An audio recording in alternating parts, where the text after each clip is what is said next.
हा, मी दीपक वईकर. वयाच्या 52व्या वर्षी एक पिंपळाचं झाड वाचवता वाचवता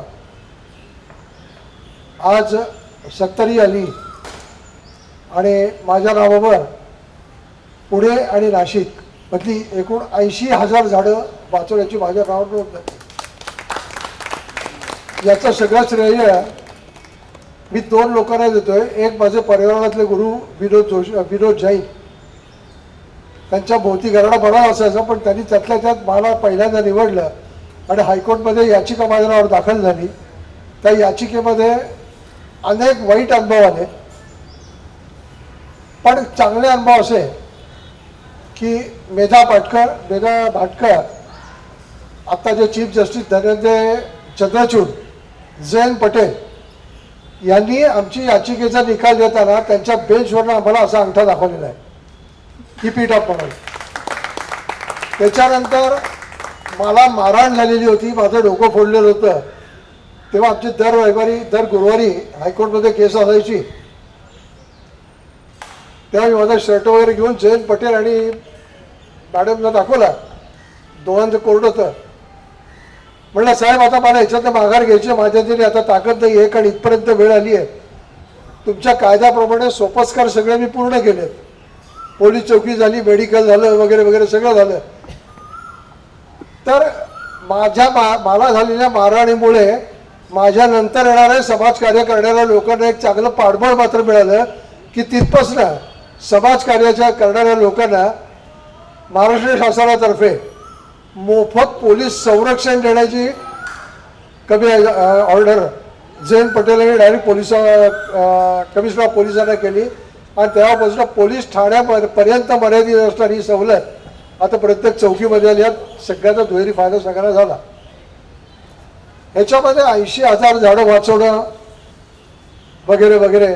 मगाशी कोणीतरी मॅडम म्हणल्या की गार्डन डिपार्टमेंट वगैरे ते म्हणलं ते, पण गार्डन डिपार्टमेंट आणि या कॉर्पोरेशनचे आयुक्त यांसारखी जाड कातडी गेंड्याची पण नाही आहे. गेंड्यापेक्षा जाड कातडीचे लोक आहेत. मी यांचे 4 आयुक्त मी बदली केलेले आहेत. प्रवीण सिंह परदेशी बसला आणि त्याच्यानंतर 4 वृक्ष प्राधिकरण समित्या मी बदल्या केलेल्या आहेत. या सगळ्याच्या गोष्टी करताना पुलं उद्यानामधले 250 झाडं जेव्हा तोडायला सुरुवात झाली होती त्यावेळेला मी तिथे आम्ही लहान होतो, तेव्हा म्हणजे पर्यावरणामध्ये आम्ही लहान होतो, तर आम्ही सांगितलं होतं अजून काय चाललंय, मोर्चे चाललेत, अमुक चालले तमुक चालले, निषेध बोर्ड वगैरे वगैरे मी घेत होतो. त्याच्यानंतर आम्हाला उशिरा असं कळलं की या पुला उद्यान डेव्हलप करण्यासाठी जपान गव्हर्नमेंट जर तुम्हाला फंडिंग करते, त्या जपान गव्हर्नमेंटला एक साधं पत्र टाकून द्या ना, हे सगळे कामं बंद होतील. पण तर आमचं ऐकणार, आम्ही छोटे असल्यामुळे आमचं ऐकणारं कोणी नव्हतं. पण काही बाबतीमध्ये आम्ही ते उद्योग केले. त्यांना फंडिंग करणाऱ्या परदेशांना मी जो पत्र लिहिली तर इकडची कामं बंद झालेली आहेत. दुसरी गोष्ट, हे ट्री ॲक्ट मला कोणाला डॉमिनेट करायचं नाही की मला कमी अजिबात लेखायचं नाही आहे, कारण त्या स्टेजमध्ये मी केलेलं आहे. पण ही जी मंडळी सगळी बसलेली आहे, हे कोणी प्रत्येकजण नदी, पाणी आणि झाड ह्या 3 विषयावर बोलतं. तर मला एक विनंती करायची आहे की 3 विषय घेण्याच्या ऐवजी कुठला तरी एक विषय घ्या. आणि रुपेश कुमारांना एक विनंती करायची आहे की आमच्यासारखे अनुभवी माणसं आहेत, तुम्ही याच्यासाठी कोर्सेस चालू करा. आठवड्यात 1 दिवस मी कोर्सेस चालू केले होते की ज्या ज्या लोकांना ट्री ॲक्ट माहिती नाही त्या ट्री ॲक्ट मधल्या सगळी कलमं मी सगळी त्याला माहिती दिलेली होती. देशी आणि विदेशी झाडं. देशी झाडात 253 प्रकारची झाडं आहेत देशी, पण ते ग्लॅरिसिडिया लवकर वाढणारी झाडं लावून ठेवतात लोक. तर त्याच्याऐवजी हा सगळा अभ्यास करणारे जे मंडळी आहेत, आमच्यासारखी आता जुनी खोंड आहोत, आम्ही जास्त जगणार नाही आहोत, पण त्याच्या आधी आमचा फायदा घ्या. ट्री ॲक्ट हातात घेऊन कोर्सेस चालू करा असं मी रुपेश कुमारांना सांगेन. माझी स्वतः पॉलिमर सायन्स एज्युकेशनल इन्स्टिट्यूट आहे. मी कोर्सेस घ्यायची मला सवय आहे. पहिलं असलं मास्टर केची 40 वर्षाचं सवय आहे. मी या सगळ्या लोकांना तयार करून आज बाजारात पाठवतो. सगळी लोक एकत्र येतील. आणि सगळ्यात महत्त्वाची गोष्ट अशी की आम्ही असं करू, मेट्रो नको, अमुक नको, तमुक नको, प्रत्येकाची मतं आहेत, त्यांना त्यांची मतं मांडण्याचा अधिकार आहे. सगळ्यात मंडळींनो मुख्य मुद्दा असा येतो की रुपेश कुमारांना मी जर सांगितलं ताबडतोब मुंबईला जा आणि अमुक अमुक एक स्टॅम्प लावा आणि अमुक अमुक अर्ज दाखल कर. रुपेश रावांबरोबर एक पहिला मोठा प्रश्न येतो की मला मुंबईला जाऊन यायला 700-800 रुपये लागणार, ते मी आणू कुठनं. आज माझ्याकडे सकाळी चहा घ्यायला पैसे नाही आहेत. तर आपल्या ग्रुपमधले ज्यांना आर्थिक शक्यता असेल त्यांनी इतर लोकांना कामाची आवड आहे त्यांना आर्थिक मदत करायची. आम्हाला आर्थिक मदत मिळत गेली म्हणून आम्ही हे सक्सेस करत गेलो. 80,000 झाडं माझ्या नावावर वाचले गेली आहेत. आणि दुसरं एक कारण असं की आम्हाला सक्सेस व्हायचं सगळ्यात मुख्य कारण एक असं की आमच्या टीममध्ये जैनी आणि मी ठरवलं होतं की कोणत्याही परिस्थितीमध्ये राजकारणी लोकांना प्रवेश द्यायचा नाही. राजकारणी अपक्ष असो पक्षाचा असो कुणी असू दे, आपल्याला पॉलिटिशियन नको आहे. म्हणून आम्हाला हा सक्सेस मिळाला. तर आता रुपेश रावांना मी असं सांगतोय की ताबडतोब तुम्ही कोर्सचं नियोजन करा, आयोजन करा. मी स्वतः पुढाकार घ्यायला तरी आठवड्यात 1 दिवस मी देतो आणि सुरुवात करूया. आज परमेश्वर कृपेने आम्हाला पिंपळाच्या झाडापासून सुरुवात झाली ती माझ्याकडे. PIL म्हणजे काय माहित नव्हतं, पण जनहित याचिका का होते मला माहित होतं. PIL मला माहित नव्हतं.